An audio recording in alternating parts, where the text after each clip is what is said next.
Oi, pessoal, tudo bem? Vamos então dando sequência ao estudo do Evangelho segundo o Espiritismo. Estamos no encontro número 34, no capítulo 5, Bem-aventurados os aflitos, parte 13.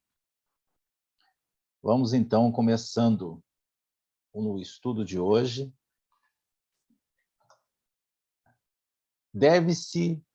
Dever-se-á por termo as provas do próximo?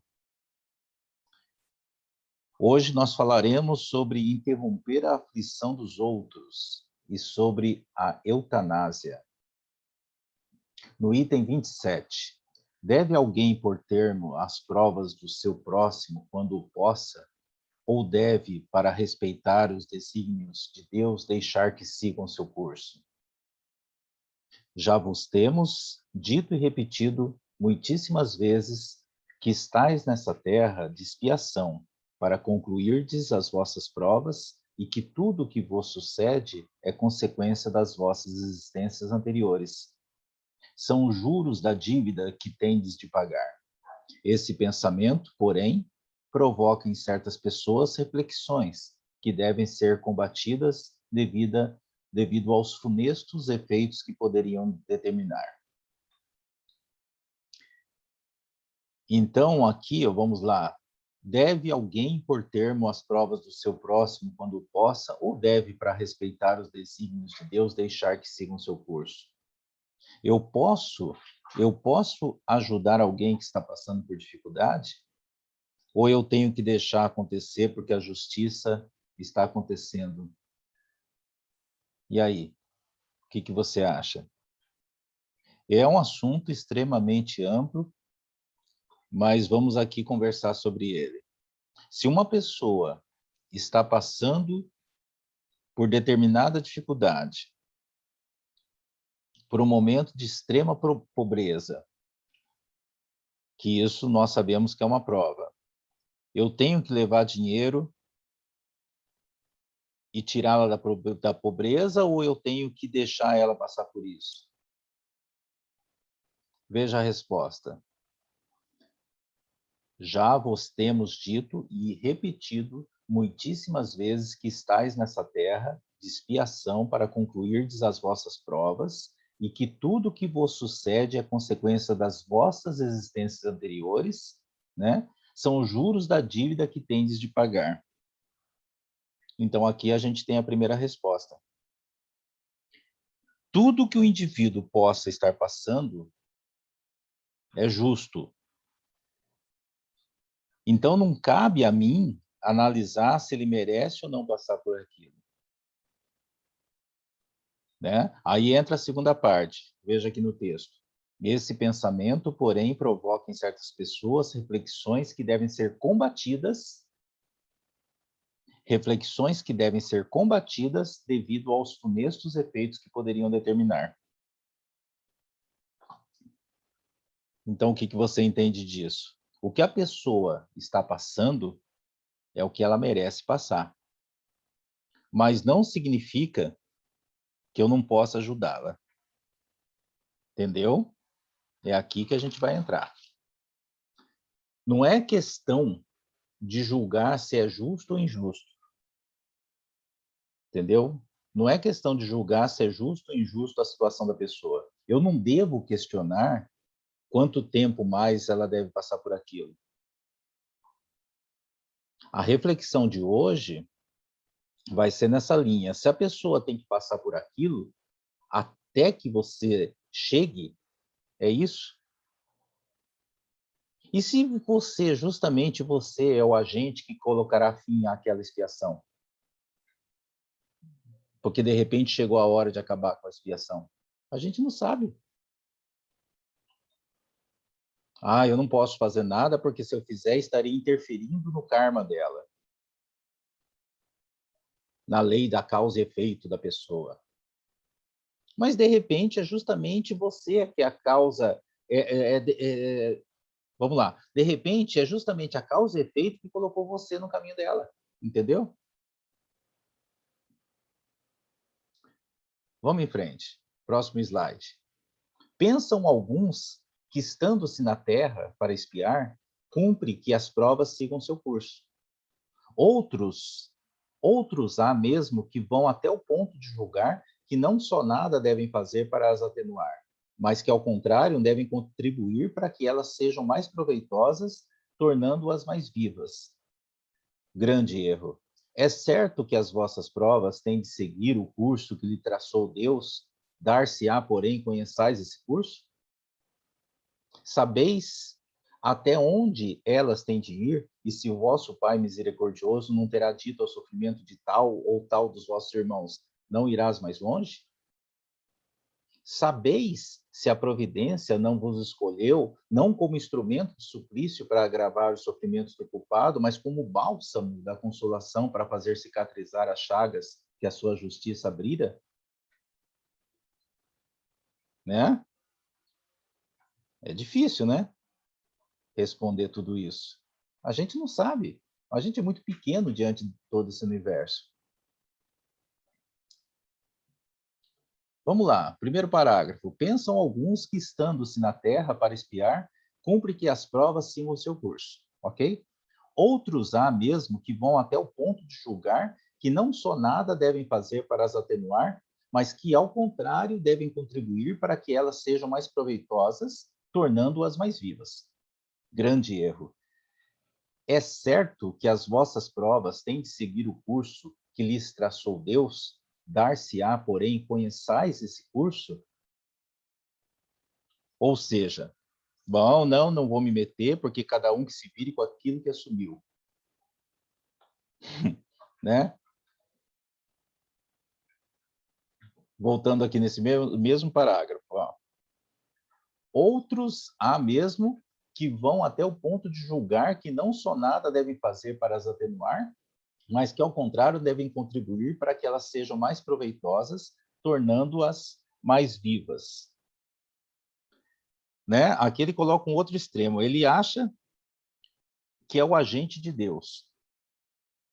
Deus te colocou nessa cadeira de rodas, então agora você vai ter que se recuperar sem ter ajuda de ninguém. Porque aí você vai dar mais valor ainda à sua vida. Então, segundo o que o Espírito coloca aqui, isso é um grande erro. É certo que as vossas provas têm de seguir o curso que lhes traçou Deus, dar-se-á, porém, conheçais esse curso? Sabeis até onde tem elas de ir, e se vosso Pai misericordioso não terás dito ao sofrimento de tal ou tal dos vossos irmãos, não irás mais longe? É o que a gente disse no início. Não seria você o agente, a ferramenta a interromper esse curso? Quem sabe? Terceiro parágrafo. Sabeis se a providência não vos escolheu, não como instrumento de suplício para agravar os sofrimentos do culpado, mas como o bálsamo da consolação para fazer cicatrizar as chagas que a sua justiça abrira? Né? É o que a gente acabou de colocar.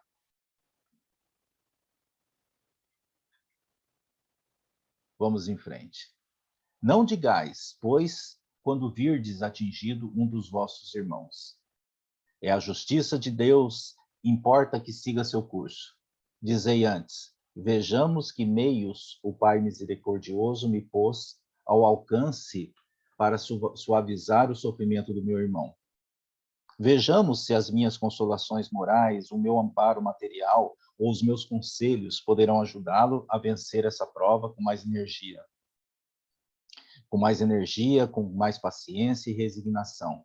Vejamos mesmo se Deus não me pôs nas mãos os meios de fazer que cesse esse sofrimento, se não deu a mim também como prova, como expiação, talvez, de deter o mal e substituí-lo pela paz. Né?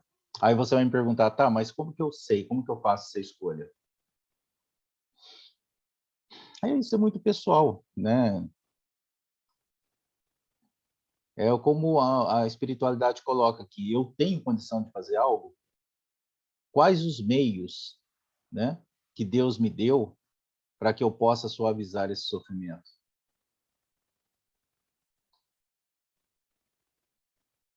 Tá bom, Flávia, você vai me falar, tá bom, Flávia, eu não tenho dinheiro para ajudar. Sim, mas você tem a palavra, você pode sentar com ele, você pode conversar, você pode aconselhar, né?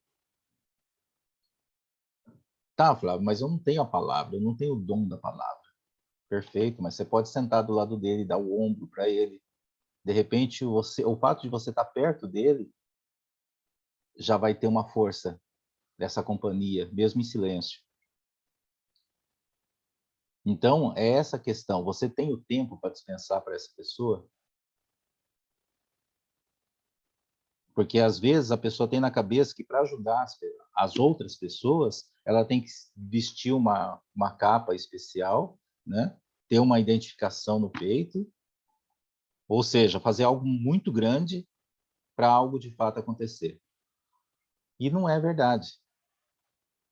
Às vezes, o que uma pessoa precisa é não só de uma orientação, mas de uma atenção.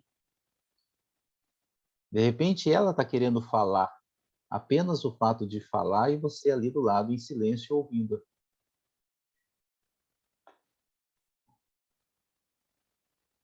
Como aqui o texto coloca, vejamos se as minhas consolações morais, o meu amparo material ou os meus conselhos poderão ajudá-lo a vencer essa prova com mais energia, paciência e resignação.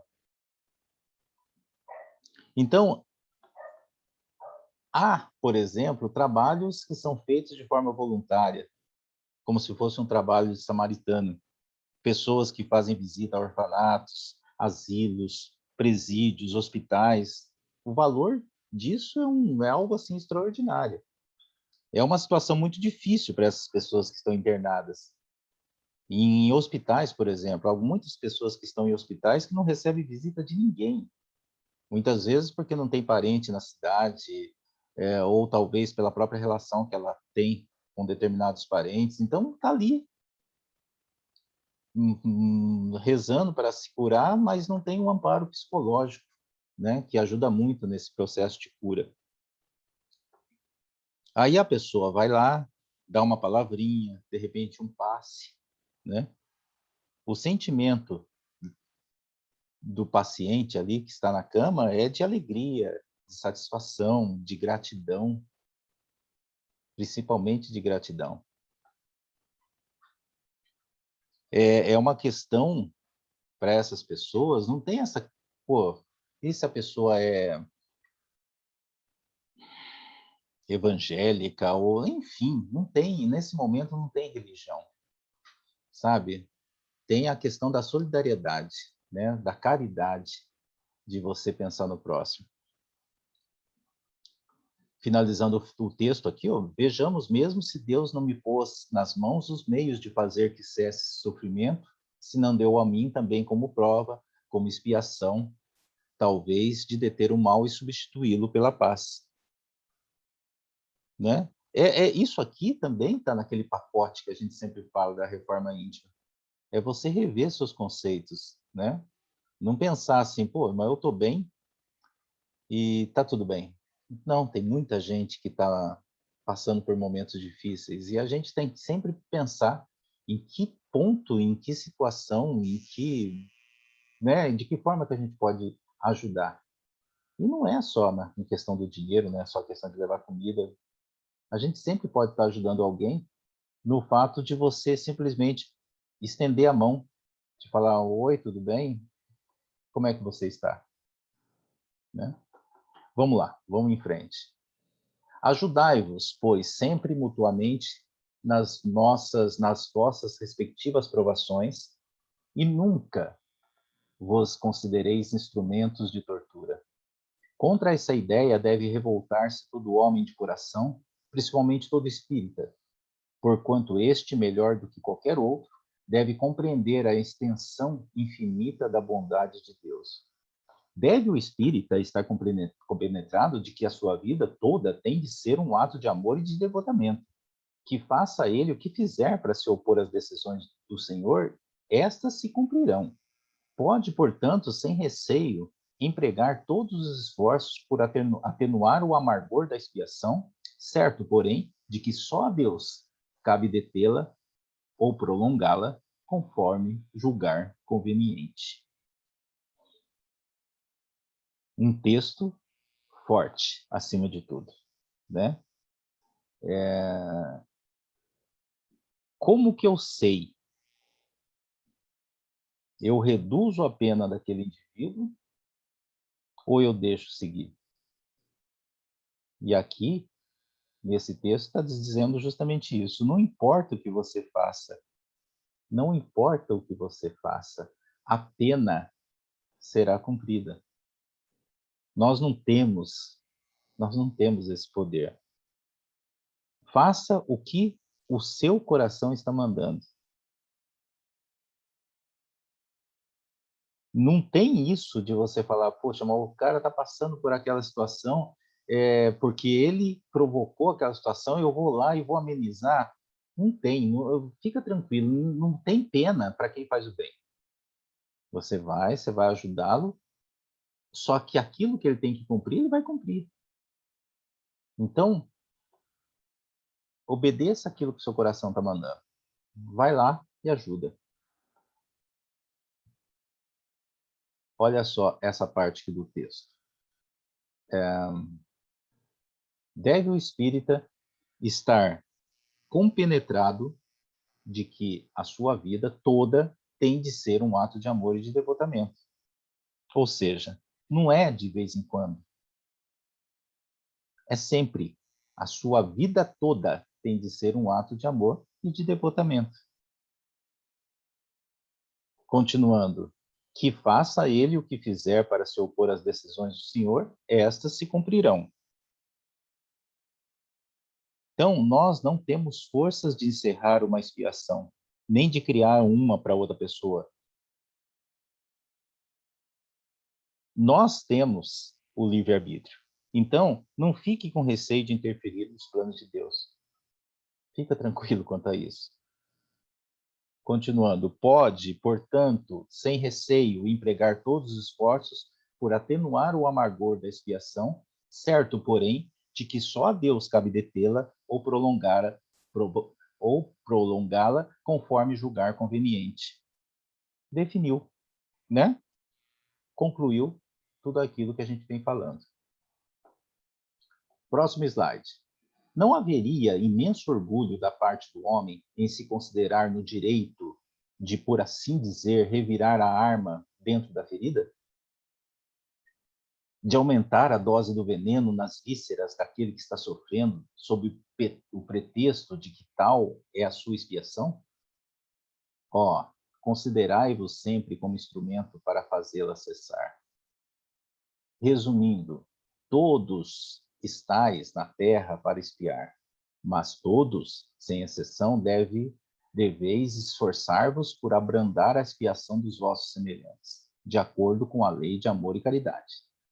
Bernardino, Espírito Protetor, Bordeaux, 1863. Entenderam? Então, é o seguinte, se eu estou espiando, né, eu tenho que me preocupar em amenizar a expiação do outro? Porque quando ameniza a expiação do outro, você automaticamente ameniza a sua. Porque você fez um gesto de amor. Porque quanto mais você ajuda, mais você se ajuda. Simples, né? A gente tem que pensar nisso. Quanto mais a gente ajuda o outro, mais a gente está se ajudando. Vamos em frente. Será lícito abreviar a vida de um doente que sofra sem esperança de cura? E a gente vai entrar, então, na questão da eutanásia. Né?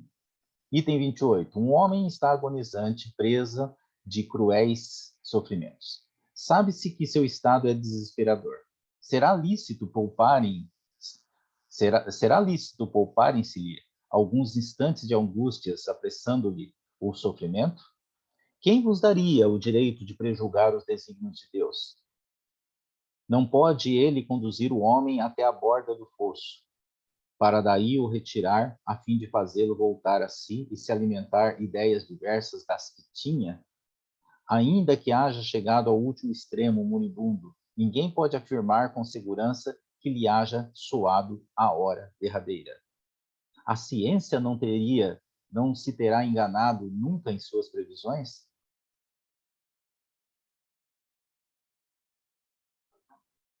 E aí?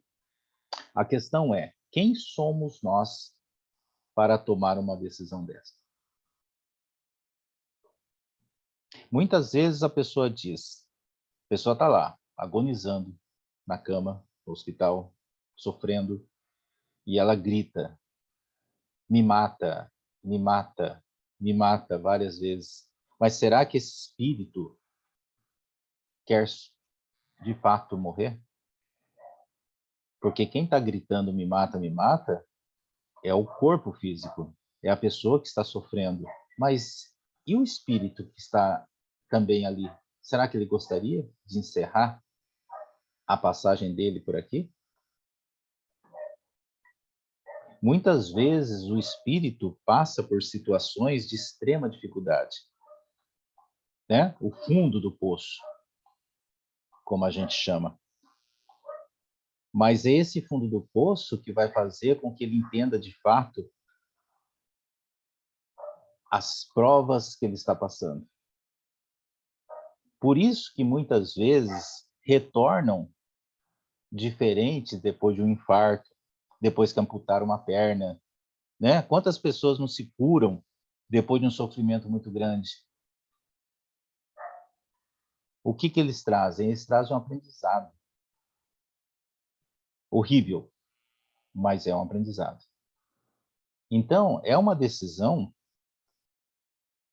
que é muito grande para a nossa pequenez, né? É uma coisa assim que a gente não tem como tomar uma decisão tão acertada, falar, não, esse é o momento. Em frente. Sei bem haver casos que se podem, com razão, considerar desesperadores, mas se não há nenhuma esperança fundada de um regresso definitivo à vida e à saúde. Existe a possibilidade, atestada por inúmeros exemplos, de o doente, no momento mesmo de exalar o último suspiro, reanimar-se e de recobrar por alguns instantes as faculdades. Pois bem, essa hora de graça que lhe é concedida pode ser-lhe de grande importância. Desconheceis as reflexões que seu espírito poderá fazer nas convulsões da agonia e quantos tormentos lhe pode poupar um relâmpago de arrependimento. Então, tudo que foi dito nos outros slides é complementado aqui neste. Aquele último olhar, aquele último momento, que é o que ele precisa. No texto aqui diz bem isso. Quantos tormentos lhe pode poupar um relâmpago de arrependimento? Se é dito um relâmpago de arrependimento, pode poupar tanto sofrimento, por que não mudar a minha postura enquanto eu estou com a saúde boa, não é verdade? Esse relâmpago de arrependimento é algo assim muito rápido naquele momento de extremo sofrimento que a pessoa está passando, né? Passa um filme na cabeça e aí se arrepende de muitas coisas que ocorreram nessa sua passagem aqui. Então, se isso acontece naquele momento, por que não repensar a postura enquanto eu estou com a saúde boa? Não esperar chegar nesse momento mais difícil. Por quê? Porque talvez você nem volte para ter esse relâmpago de arrependimento. Porque dói desencarnar com uma coisa mal resolvida. Dói desencarnar com alguma coisa que não foi dita ainda. Se você quer falar com clareza, faça isso enquanto está na carne. Porque quando estiver em espírito, quando você estiver em espírito, você vai apenas falar com os espíritos. Então, é muito importante você assumir as suas responsabilidades, porque todos nós temos, né? É muito importante assumir as suas responsabilidades, mudar os seus hábitos, reconhecer os seus erros e refazer a sua caminhada. Para quando a cortina se fechar, você pode seguir em frente, sem ficar olhando para trás, sem querer de uma forma assim imediata, eu me chamo aqui que eu preciso falar aquilo que eu nunca falei, né? Em frente. O materialista que apenas vê o corpo e em nenhuma conta tem a alma é inapto a compreender essas coisas. O espírita, porém, que já sabe o que se passa no além-túmulo, conhece o valor de um último pensamento. Minorai os derradeiros sofrimentos quanto puderdes, mas guardai-vos de abreviar a vida, ainda que de um minuto, porque esse minuto pode evitar muitas lágrimas no futuro. São Luís, Paris, 1860. Pesado esse slide, né? É o peso da libertação, né? É o peso da consciência, da responsabilidade. Ao primeiro parágrafo. O materialista que apenas vê o corpo e em nenhuma conta tem a alma é inapto a compreender essas coisas, né? O espírita, porém, que já sabe o que se passa no além-túmulo, conhece o valor de um último pensamento. É aí que vem a questão da orientação, né? Minorai os derradeiros sofrimentos quanto puderdes, mas guardai-vos de abreviar a vida, ainda que de um minuto, porque esse minuto pode evitar muitas lágrimas no futuro. Ou seja, previna para não ter que remediar. Olha agora para a sua vida e faça agora as reparações que você tem que fazer. Ou pelo menos coloque em seus objetivos qual a melhor forma para que se resolva essas pendências com essas pessoas. Coloque isso como objetivo de vida, mas para que isso seja resolvido o quanto antes. Tenha na sua cabeça, o momento é agora, né? É isso que esse slide está dizendo. É isso, pessoal. O próximo encontro será o último do capítulo 5. Né? Semana que vem a gente finaliza o capítulo 5, o capítulo mais longo do Evangelho. E é assim que a gente deseja de coração que vocês tenham uma ótima semana, que Deus abençoe a vida de cada um. Grande abraço.